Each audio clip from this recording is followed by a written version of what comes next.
ఇవన్నీ కూడా ఎట్లా చేస్తారంటే వీళ్ళు ఇన్ని రకాల వ్యవహారాలకు సంబంధించి మాట్లాడేటోళ్ళు వీళ్ళు కూడా మా మీద మాట్లాడితే ఎట్లా. అందుకే మళ్ళొక్కసారి తెలంగాణ ప్రజలకు చెప్తాను, రాష్ట్రంలో ఉన్నటువంటి ఆర్థిక పరిస్థితుల దృష్ట్యా మేము ప్రజలకు ఇచ్చిన ప్రతి మాట నెరవేర్చుకుంటూనే వాళ్ళు అడుగుతున్నారు. ముందు తెలియదా ఆర్థిక పరిస్థితి అని.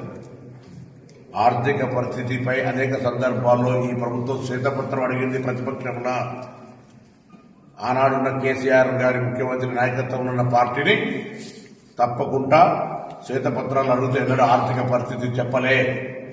దుర్వినియోగమైంది, సరి అయినటువంటి ఆర్థిక క్రమశిక్షణ లేక అట్టహాసాలకు వేయరు. పైన పటారం లోన లొటారం అని అనేక సందర్భాల్లో చెప్పినాము. ఇవాళ వచ్చి చూచేటప్పటికి ఉన్నటువంటి వాస్తవాన్ని వెంటనే శాసనసభ వేదికగా తెలంగాణ ప్రజలకు చెప్పినాము. ఇది గ్రామ గ్రామాన తెలుసు. అయినప్పటికీ ఏ పని కూడా ఆగకుండా ఉండాలని అన్ని రకాల కార్యక్రమాలు చేస్తోంది మా ప్రభుత్వము.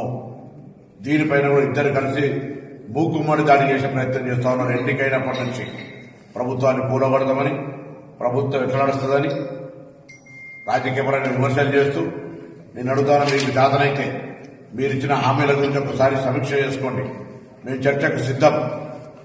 ఇన్ని రకాల కార్యక్రమాలు జరిగితే ప్రశ్నలు సిద్ధాంతి పోయి ఇద్దరు కలిసి ప్రభుత్వాన్ని అస్థిరపరచడానికి, ప్రభుత్వాన్ని బ్లేమ్ చేయడానికి, బదనాం చేయడానికి ప్రయత్నం జరుగుతూ ఉంది.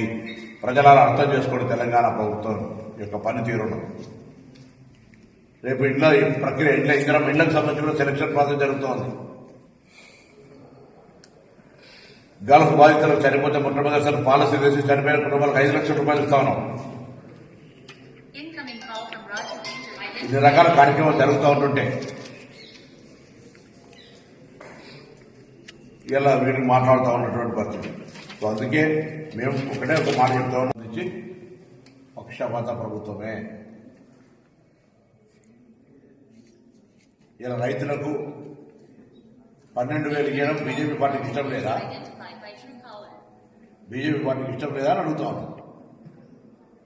మేము మాట తప్పినామా మాట తప్పలేదా ప్రజలు నిర్ణయిస్తారు.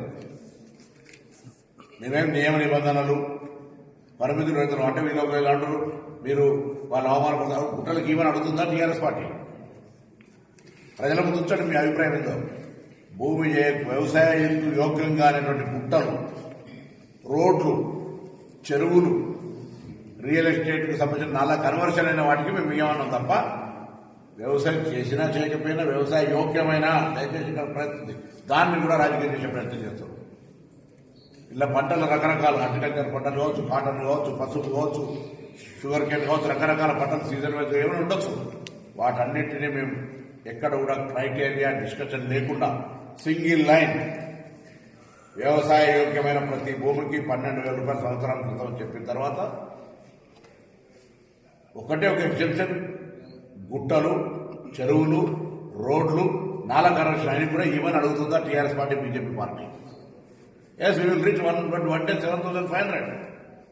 మాకు అంతకంటే ఎక్కువ కూడా ఇవ్వాలని ఉన్నది రైతులకు. మేము చట్టవాళ్ళకు పైసలు ఇస్తా ఉన్నాం. రైతు రుణమాఫీ చేసిన దమ్ముతోటి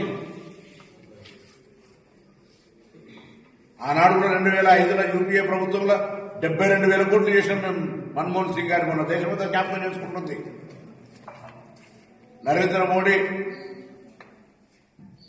డ్రెస్సింగ్ అపీరెన్స్ తప్ప బేసిక్ పబ్లిక్ ఇష్యూస్ మీద ఏం డిసిషన్ తీసుకుంటారని అడుగుతారు.